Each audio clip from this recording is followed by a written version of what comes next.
Hi guys, welcome back to the Backend Masterclass. So far we have implemented several features of our simple bank system, such as create, update, retrieve, or transfer money between bank accounts. However, there's one very important feature that's still missing: user authentication and authorization.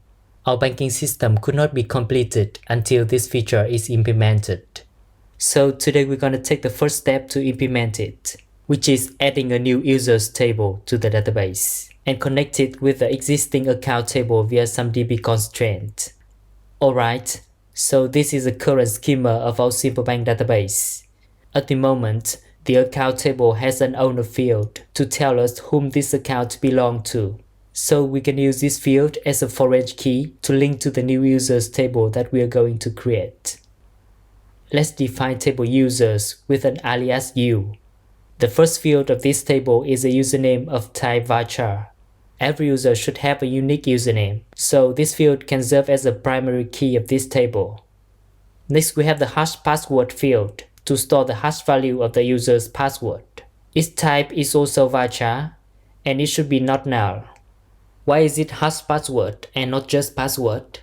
Well, basically we should never store a naked password in the database, because if we do, then everyone who has access to the database will see the passwords of all users, which is a very critical security issue. We will learn more about how to store and verify password in another lecture. For now, let's just focus on adding this new users table. Okay, the next field will store the full name of the user, so it is also a varchar type and should not be null. One more important field the users table should have is email. We'll use it later to communicate with the users. For example, when they forget their password and want to reset it. So the type of this field should also be varchar. And note that it must be unique and not null, since we don't want to have two users with the same email.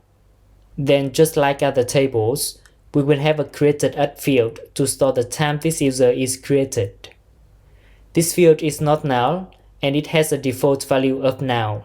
So Postgres will automatically fill in the current timestamp when the new user record is inserted. Moreover, for security reasons, it's often a good idea to ask users to change their password frequently, like once every month for instance. So we will need a field password change@ to know when was the last time user changed their password. Its type should be timestamp with time zone and should also be not null. The reason I want every field to be not null is because it makes our developers' life much easier, since we don't have to deal with null pointers. If the password has never been changed, we will just use a default value, which is a long time in the past. As we are using Golang, I'm gonna use a 0 value timestamp of Go here. So it should be year 1, month 1, date 1, at 0 hour, 0 minute, 0 second. And the time zone is UTC plus 0. Or we can use the letter Z here, which means 0 time zone. Okay, so that's the definition of the new users table. Now keep in mind that we want to allow one user to have multiple accounts with different currency. So what I'm going to do is to link the owner field of the account table to the username field of the users table. That will make the owner field become a foreign key. Here in the definition of the owner, I'm going to add a reference tag that points to u.username. To remind, u is just an alias of the users table. Now in the diagram, we can see that there's a new link between the username field of the users table and the owner field of the account table. And the number 1 and character star at the end of this link tell us that this is a one-to-many relationship, which basically means one user can have multiple accounts, but one account can only belong to exactly one single user. Now there's one more thing we should pay attention to here. We allow one user to have multiple accounts, but those accounts should have different currency. For example, you can have one USD account and one Euro account, but clearly should not have two different USD accounts. One way to set this constraint at database level is to add a composite unique index to the account table. This index is composed of two fields, owner and currency. That's why it's called composite index, which is an index that involves more than one field. Okay, so now our new schema is ready. Let's export it to PostgreSQL. I'm gonna open this simplebank.sql file. Here we can see the code to create users table. Then the alter table command to add foreign key constraint to the owner field. And the composite unique index for the owner and currency. Next, we have to add these new changes to our simplebank project. One way to do that is to replace the whole content of this init schema migration file with the new one. Then reset the database and rerun the migrate-up command. However, in a real-world project, it's not the right way to go. Why? Because requirements change all the time, and it might come after the first version of our system is deployed to the production. And once we have the data in the production DB, we cannot reset it to rerun the old migration. So the right way to apply new schema change is to create a new migration version. Let's open the terminal to generate a new migration. We have learned how to do this in the lecture 3 of this course. But if you don't remember the command, just run migrate help. To create a new migration, we run migrate create. With output file extension is equal. Output directory is db/migration. Use the sequential number as a file name prefix. And the migration name is add_users. As you can see here, 2 migration files has been generated inside the db/migration folder. Let's implement them in Visual Studio Code. I'm gonna start with the up migration. First, we need to create table users. So let's copy this SQL query that DB diagram has generated for us and paste it to this migration file. Next, I'm gonna copy the query that add a new foreign key constraint to the owner field of the account table. And finally, the query to create a unique composite index for the owner and currency as well. This will be good enough for our new migration up script. However, I'm gonna show you another way to ensure that each owner has at most one account for a specific currency. Here, instead of using a direct unique index like this, we can add a unique constraint for the pair of owner and currency on the account table. It will be very similar to the command to add foreign key constraint above. Alter table account, add constraint, then the name of the constraint.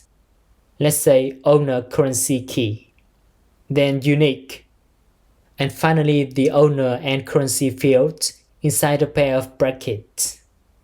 Basically, under the hood, adding this unique constraint will automatically create the same unique composite index for owner and currency as the command we wrote above. Postgres will need that index to check and enforce the unique constraints faster. So you can choose either of these 2 commands, whatever you like. Okay, now let's open the terminal and run make migrate up to apply this new migration. Oops, we've got an error. And the reason is because the foreign key constraint is violated. Why? Well, that's because we already have some existing rows in the account table, but the owner field is completely random and doesn't link to any existing user. Of course, since the users table doesn't exist until now. So in this case, we have to clean up all the existing data before running migrate up. This is possible because our existing system is not ready to deploy to production yet. But note that, as the previous migrate up run was failed, it will change the current schema migration to version 2, but in a dirty state. So now, if we run make migrate down with the purpose of cleaning up the data, we'll get an error because of this dirty version. To fix this, I'm gonna manually update the value of this dirty field to false. Save it and go back to the terminal to run make migrate down. This time the migrations run successfully and all tables in our database are gone. We can now run make migrate up again to get them back. Okay, the migrations are successful. Now back to table plus, we can see the new users table. Let's click on this structure button to see its schema. It has all the fields that we declared in the code. Username, hash password, full name, email, The password change at field has a correct default value, and similar for the created at field. Look at the bottom, there are two B-tree indexes. One is for the primary key username, which should be unique, and the other is for the email, which is a unique index as well. Let's check the account table. Here in the owner field, we can see that it now has a foreign key constraint that links to the username field of the users table. And at the bottom, there's a new unique index for the owner and currency pair. Okay, so our migration up script works perfectly. Now let's go back to the code and complete the migration down. When writing the migration down, we should reverse what was done in the migration up. So first we need to drop the unique constraint for the owner and currency pair of the account table. The command is alter table if exists, then the name of the table, which is account, then drop constraint if exists, and finally the name of the constraint, which is owner currency key. Next we have to drop the foreign key constraint for the owner field in the similar way. So let's copy this alter table command. But now how can we know the name of this foreign key constraint? Well, it's very easy. Let's go back to Table Plus and click on this info button at the bottom of the window. Here in the table definition, we can see the foreign key constraint name, account owner F key. Let's copy it and paste it to this command. The last step we should do is to drop the users table. So let's add this command, drop table if exists, and the name of the table, which is users. And that's it. The migration down SQL file is done. How could we test if it works or not? At the moment, in the make file, we only have one make migrate down command to run all the migration down version. But in this case, we only want to run one last migration down version. So let's add a new make command for this purpose. I'm going to call it migrate down 1. And the migrate command should be the same as before, except that we need to add one more argument at the end. The number 1 here means that we only want to roll back one last migration. Or more precisely, just run the last down migration version that was applied before. Similarly, I will duplicate this migrate up command and add a new migrate up 1 command that will only apply one next migration version from the current one. Alright, now let's add these two new commands to the phony list. And go back to the terminal and run make migrate down 1. The migration is successful. Now in Table Plus, we can see the current version has been changed to 1. The users table is gone. And in the account table, there's no more foreign key constraint for the owner column, as well as the unique constraints for the owner and currency pair. So the migration down script worked. Okay, now let's run make migrate up to update the schema to the latest version. As you can see, the new constraints in the account table are back. The current migration version is 2, and the new users table is here as expected. So today we have successfully added a new users table to the Simple Bank database. And while doing so, we also learned how to add some foreign key and unique constraints to build up the relationship between tables and to ensure the consistency of the data. In the next lecture, we're going to update our Golang code to work with this new table, and then add more features to authenticate and authorize users. Thank you for watching this video, and I'll see you guys in the next one very soon.